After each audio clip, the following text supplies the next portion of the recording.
Bonjour, Caribou, Jumbo, Mbote, comme on dit ici sur le boulevard du 30 juin, et dans ce pays grand comme 77 fois la Belgique. Quand on sort de Kinshasa, asphyxié par la pollution, on voit que la nature est reine. Une forêt primaire d'1 million de kilomètres carrés et de gigantesques surfaces cultivables. Préserver ce poumon de la planète, menacé, et puis développer ce qui devrait devenir le grenier du continent, c'est le challenge relevé par l'équipe du docteur Huard, une courroie de transmission entre les technologies développées dans nos universités et la réalité du terrain africain. C'est un bel exemple de coopération belgo-congolaise.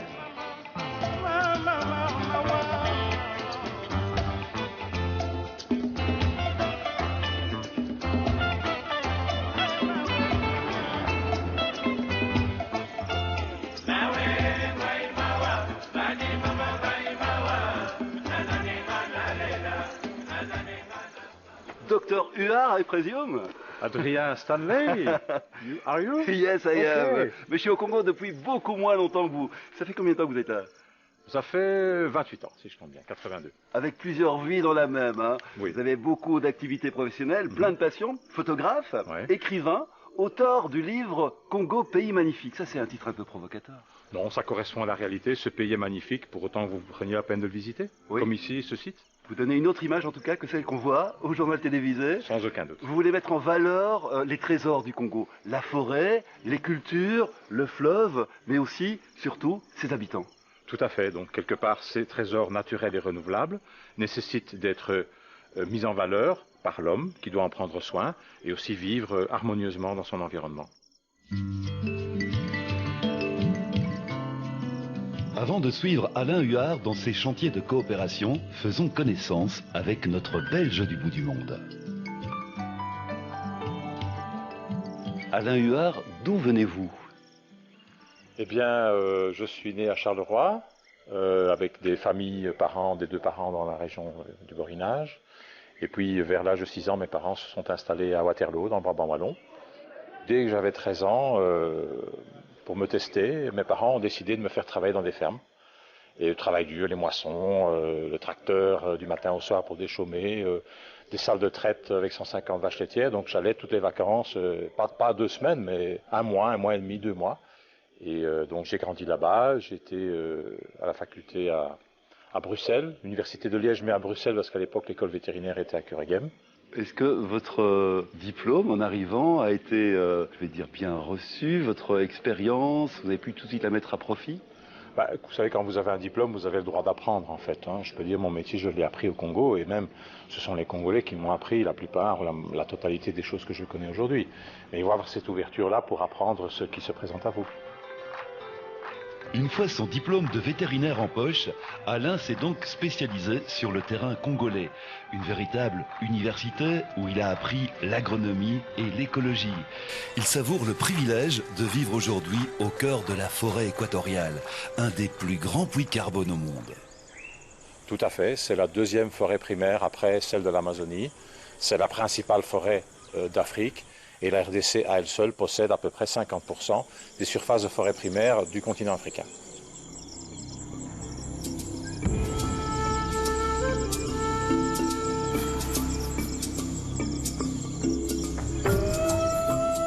Passionné par toutes les productions animales et végétales, Alain Huard fonde avec quelques amis le CAVTK, le Centre agro-vétérinaire tropical de Kinshasa. En plus d'être assistant technique de l'Agence belge de développement, il est depuis 6 ans chargé par le ministère congolais de l'Agriculture de développer des projets ruraux et d'y former de futurs entrepreneurs, notamment en agroforesterie. Alain Huard, où sommes-nous? Eh bien, nous sommes sur un site agroforestier, un site agroforestier du Bas-Congo, mais nous pourrions être aussi sur le plateau des Vatéké. Et ces sites sont extrêmement importants parce qu'avec la pression de la demande en charbon-bois de Kinshasa, eh bien, il faut constamment couper, préparer des braises. Et donc, si on coupe systématiquement la forêt naturelle, eh bien, elle disparaît. Et donc, il est important de trouver des solutions alternatives avec une forêt d'acacia. Donc, vous avez derrière moi une forêt qui vient d'être coupée, une forêt plantée par l'homme qui vient d'être coupée et qui va être débitée pour faire du charbon de bois. Et vous avez derrière vous une forêt d'acacia naturelle qui est en train de grandir. Cette demande en charbon de bois est d'autant plus importante que les possibilités de se fournir en électricité sont limitées. C'est bien souvent la seule façon de pouvoir cuisiner. Alors Alain, c'est de l'acacia et c'est pas par hasard. Ce n'est pas par hasard parce que c'est une espèce à croissance rapide. C'est un arbre qui grandit rapidement. À 8 ans, on peut le couper avec des troncs qui sont déjà gros comme ça. Et sur 1 hectare, on peut produire 350 à 400 sacs de 70 kg de charbon de bois. Donc une très grande quantité de charbon de bois disponible. Et au moment où on a coupé l'arbre, eh bien, on peut pratiquer une culture intercalaire pendant 1 an ou 2 ans. Et puis on recommence avec un nouveau cycle de plante. L'agroforesterie est donc une réponse intelligente à la déforestation sauvage de la forêt primaire. Sur place, Alain Huard est un rassembleur. Il connecte les acteurs des différents milieux, agricoles, forestiers et ruraux. Il joue aussi le go-between entre les experts et la population locale. Et enfin, il facilite les projets et les collaborations entre la Belgique et la République démocratique du Congo.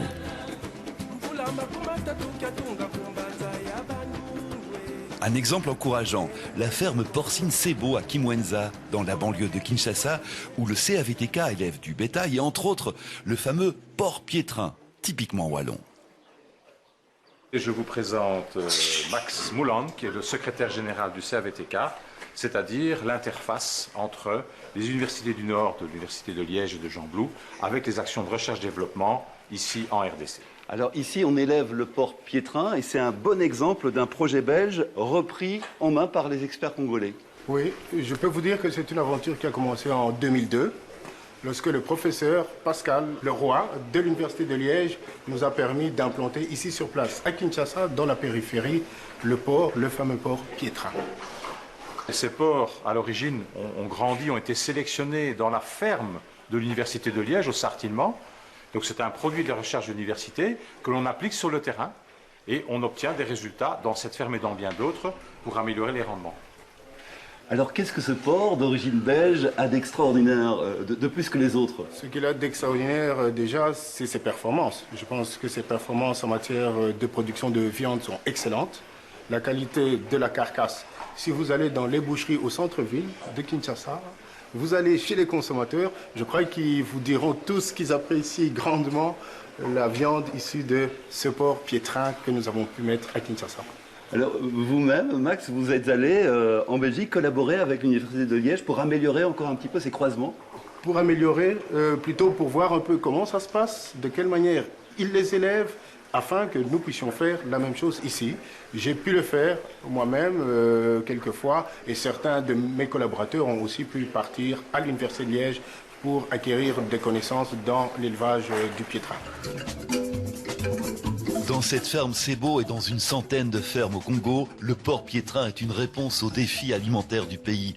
Elle a évidemment un impact direct sur la qualité de vie du Congolais.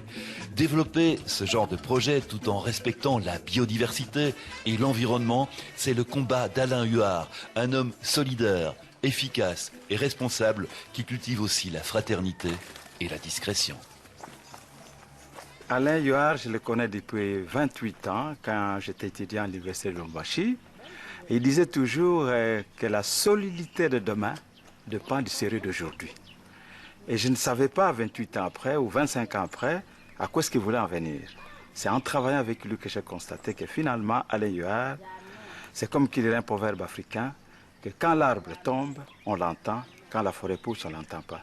C'est que Alain travaille fort dans la discrétion et les résultats sont palpants. Et on voit que c'est comme une fourmi.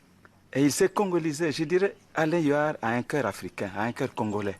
Je crois que c'est un exemple palpant qui est vraiment frappant, qui est un Belge qui est arrivé et qui vraiment qui est là, qui entre dans la discrétion et qui veut que les Congolais vivent très bien, qui veut que le Congolais traverse une histoire plutôt heureuse.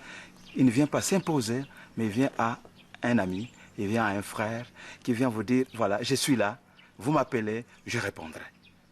Voilà ce que je peux dire.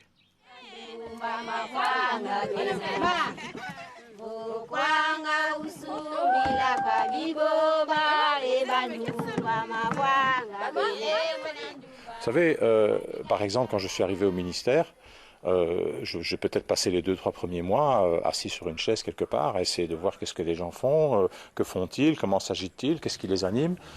La démarche, c'est qu'il faut essayer de comprendre, il faut prendre le temps de comprendre. Effectivement, vous ne pouvez pas vous jeter dans un pays comme celui-ci avec une idée préconçue et dire je vais faire ceci, je vais faire cela. Un des points, je crois qu'une des qualités maîtresses, c'est de pouvoir s'asseoir, écouter, comprendre, voir comment les Congolais fonctionnent. Le pays est très grand et les gens échangent assez peu. Il faut pouvoir les mettre en réseau, il faut rendre les Congolais fiers de leur pays et il faut aussi leur permettre de partager plus facilement leurs expériences. C'est très important. Et ça, c'est vraiment votre métier? Oui, mettre en réseau les gens, réunir dans la gouvernance le citoyen avec l'administration et le leadership politique, amener à ce qu'il y ait une évolution harmonieuse pour la mise en valeur du territoire et, je vais dire, la lutte contre la pauvreté et la sécurité alimentaire, ça c'est le cœur de mon métier. Et les résultats sont là. En 2 ans, sur 90% du territoire congolais, Alain Huard et l'Agence belge de développement ont mis en place une centaine de CARG, les conseils agricoles ruraux de gestion, où l'État, les investisseurs et les paysans sont représentés et travaillent ensemble.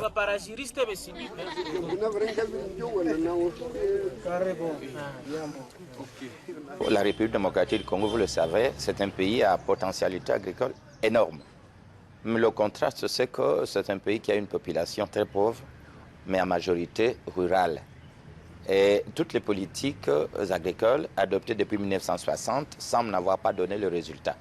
Et voilà que, brusquement, la coopération belge envoie un expert pour travailler et afin qu'on nourrisse la population. La première idée, c'est qu'en allant vers la base, il faut leur donner la dynamique communautaire sous forme de conseils agricoles. Ici aussi, l'union fait la force. Et dans ces conseils agricoles, les paysans congolais et leurs partenaires se battent pour pérenniser le développement agricole et pour réduire l'insécurité alimentaire de leur pays. Et pourtant, le potentiel est gigantesque.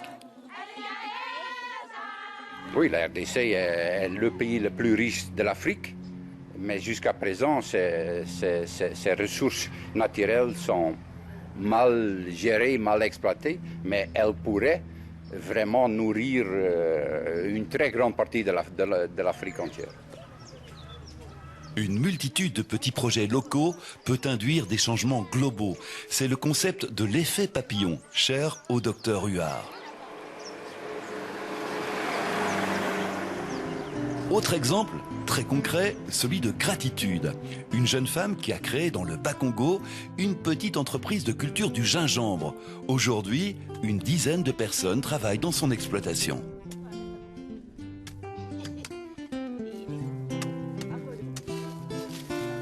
Alain, vous êtes aussi professeur et vous nous présentez une de vos anciennes élèves.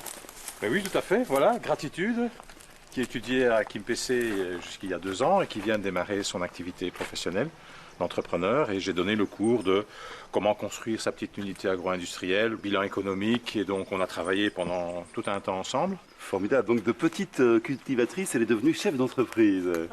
Avec du gingembre.